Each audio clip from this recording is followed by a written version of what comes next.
शम्पाक गीता। शम्पाक गीता महाभारत के शांति पर्व के अंतर्गत आती है। इसमें पितामह भीष्म ने शम्पाक नामक एक त्यागी ब्राह्मण के अनुभूत उपदेशों को उन्हीं के शब्दों में युधिष्ठिर को बताकर त्याग के लिए प्रेरित किया है। संसार में धनी हो अथवा निर्धन, सुख दुख प्रत्येक मनुष्य को होता है।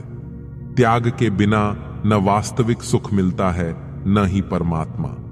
त्याग वृत्ति अपनाकर सुखी होने का उपदेश देने वाली यह शम्पाक गीता यहां सानुवाद प्रस्तुत की जा रही है।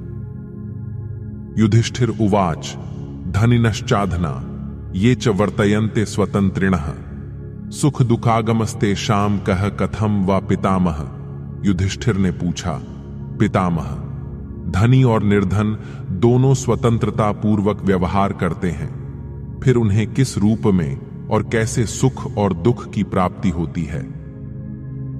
भीष्म उवाच अत्राप्युदाहरणतीममितिहासं पुरातनम शम्पाकेनेह मुक्तेन गीतम शांतिगतेन च। भीष्म जी ने कहा, युधिष्ठिर, इस विषय में विद्वान पुरुष इस पुरातन इतिहास का उदाहरण देते हैं जिसे परम शांत जीवन मुक्त शम्पाक ने यहां कहा था। अब्रवीन माम पुरा कश्चिद ब्राह्मणस्त्यागमाश्रितः क्लिश्यमानः कुदारेण कुचैलेन बुभुक्षया। पहले की बात है, फटे पुराने वस्त्रों एवं अपनी दुष्टा स्त्री के और भूख के कारण अत्यंत कष्ट पाने वाले एक त्यागी ब्राह्मण ने, जिसका नाम शम्पाक था, मुझसे इस प्रकार कहा, उत्पन्न मिह लोके वै जन्म प्रभृति मानवम विविधान्युपवर्तन्ते दुखानि च सुखानि च। इस संसार में जो भी मनुष्य उत्पन्न होता है, वह धनी हो या निर्धन, उसे जन्म से ही नाना प्रकार के सुख दुख प्राप्त होने लगते हैं। तयोरेक तरे मार्गे यदेनम भिसन्नयेत न सुखम प्राप्य संहृष्येन न सुखम प्राप्य संज्वरेत। विधाता यदि उसे सुख और दुख इन दोनों में से किसी एक के मार्ग पर ले जाए तो वह न तो सुख पाकर प्रसन्न हो और न दुख में पड़कर परितप्त हो। न वै चरसि यच्छ्रेय आत्मनो व यदीशिषे अकामात्मापि ही सदा धुर्मुद्यम्य चैव। तुम जो कामना रहित होकर भी अपने कल्याण का साधन नहीं कर रहे हो और मन को वश में नहीं कर रहे हो, इसका कारण यही है कि तुमने राज्य का बोझा अपने पर उठा रखा है। अकिंचनः परिपतन सुखमास्वादयिष्यसि अकिंचनः सुखम शेते समुत्तिष्ठति चैवः। यदि तुम सब कुछ त्याग कर किसी वस्तु का संग्रह नहीं रखोगे तो सर्वत्र विचरते हुए सुख का ही अनुभव करोगे, क्योंकि जो अकिंचन होता है, जिसके पास कुछ नहीं रहता है, वह सुख से सोता और जागता है। आकिंचन्यम सुखम लोके पथ्यम शिवमनामयम अनमित्र पथो ह्येष दुर्लभः सुलभो मतः। संसार में अकिंचनता ही सुख है, वही हितकारक, कल्याणकारी और निरापद है। इस मार्ग में किसी प्रकार के शत्रु का भी खटका नहीं है, यह दुर्लभ होने पर भी सुलभ है। अकिंचनस्य शुद्धस्य उपपन्नस्य सर्वतः अवेक्षमाण स्त्रियं लोकान न तुल्यमिह लक्ष्य। मैं तीनों लोकों पर दृष्टि डालकर देखता हूं तो मुझे अकिंचन, शुद्ध एवं सब ओर से वैराग्य संपन्न पुरुष के समान दूसरा कोई नहीं दिखाई देता है। आकिंचन्यम च राज्यम च तुल्यया समतोल्यम अत्यरिच्यत दारिद्र्यम राज्यादपि गुणाधिकम। मैंने अकिंचनता तथा राज्य को बुद्धि की तराजू पर रखकर तौला तो गुणों में अधिक होने के कारण राज्य से भी अकिंचनता का ही पलड़ा भारी निकला। आकिंचन्ये च राज्य च विशेषः सुमहानयम नित्योद्विग्नो हि धनवान मृत्योरास्य गतो यथा।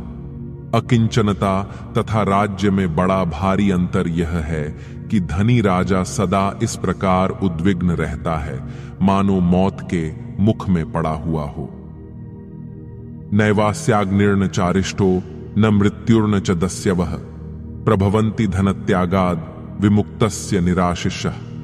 परंतु जो मनुष्य धन को त्याग कर उसकी आसक्ति से मुक्त हो गया है और मन में किसी तरह की कामना नहीं रखता, उस पर न अग्नि का जोर चलता है, न अरिष्टकारी ग्रहों का, न मृत्यु उसका कुछ बिगाड़ सकती है, न डाकू और लुटेरे ही।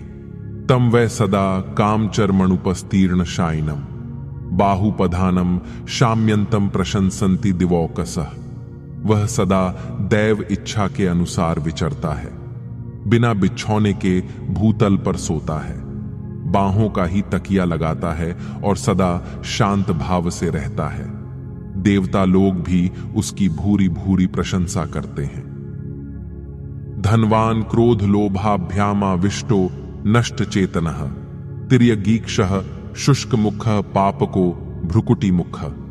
जो धनवान है वह क्रोध और लोभ के आवेश में आकर अपनी विचार शक्ति को खो बैठता है, टेढ़ी आंखों से देखता है, उसका मुंह सूखा रहता है, भौहें छड़ी होती हैं और वह पाप में ही मग्न रहा करता है। निर्दशन्न धरोष्ठम चक्रुद्धो दारुण भाषिता कष्टमिच्छेत परिद्रष्टुम दातुमिच्छति चेन्महीम।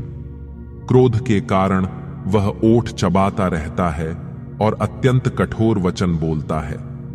ऐसा मनुष्य सारी पृथ्वी का राज्य ही दे देना चाहता हो तो भी उसकी ओर कौन देखना चाहेगा। श्रिया ह्यभीक्ष्णम संवासो मोहयत्य विचक्षणम सा तस्य चित्तम हरति शारदा भ्रमिवाणिलः। सदा धन संपत्ति का सहवास मूर्ख मनुष्य के चित्त को लुभाकर उसे मोह में ही डाले रहता है।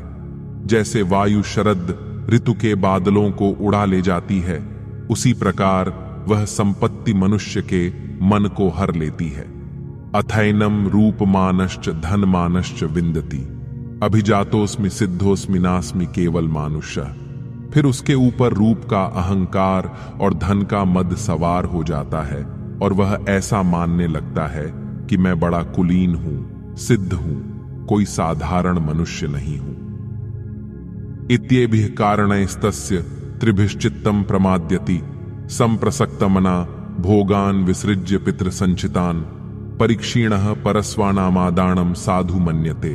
रूप, धन और कुल, इन तीनों के अभिमान के कारण उसके चित्त में प्रमाद भर जाता है।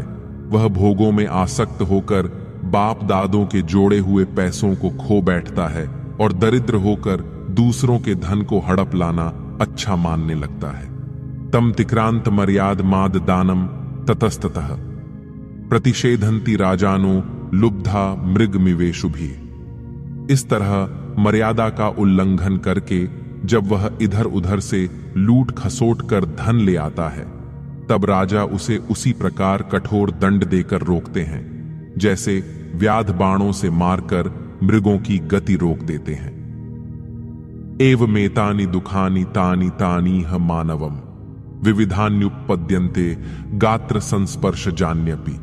इस प्रकार मन को तप्त करने वाले और शरीर के स्पर्श से होने वाले ये नाना प्रकार के दुख मनुष्य को प्राप्त होते हैं। तेषाम परम दुखानाम बुद्ध्या भयशज्ञमाचरेत लोक धर्ममवज्ञाय ध्रुवाणाम ध्रुवैः सह। अतः अनित्य शरीरों के साथ सदैव लगे रहने वाले पुत्रैषणा आदि लोक धर्मों की अवहेलना करके अवश्य प्राप्त होने वाले पूर्वोक्त महान दुखों की विचार पूर्वक चिकित्सा करनी चाहिए। नात्यक्त्वा सुखमाप्नोति नात्यक्त्वा विन्दते परम नात्यक्त्वा चाभयः शेत्ते त्यक्त्वा सर्वम सुखी भव। कोई मनुष्य त्याग किए बिना सुख नहीं पाता, त्याग किए बिना परमात्मा को नहीं पा सकता और त्याग किए बिना निर्भय सो नहीं सकता। इसलिए तुम भी सब कुछ त्याग कर सुखी हो जाओ। इत्येतद्धास्तिन पुरे ब्राह्मणेनोपवर्णितम शंपाकेन पुरा मह्यम तस्मात् त्यागः परो मतः। इस प्रकार पूर्व काल में शंपाक नामक ब्राह्मण ने हस्तिनापुर में मुझसे त्याग की महिमा का वर्णन किया था, अतः त्याग ही सबसे श्रेष्ठ माना गया है। इति श्री महाभारते शांति पर्वणि मोक्ष धर्म पर्वणि शंपाक गीता संपूर्णा। ओम शांति विश्वम।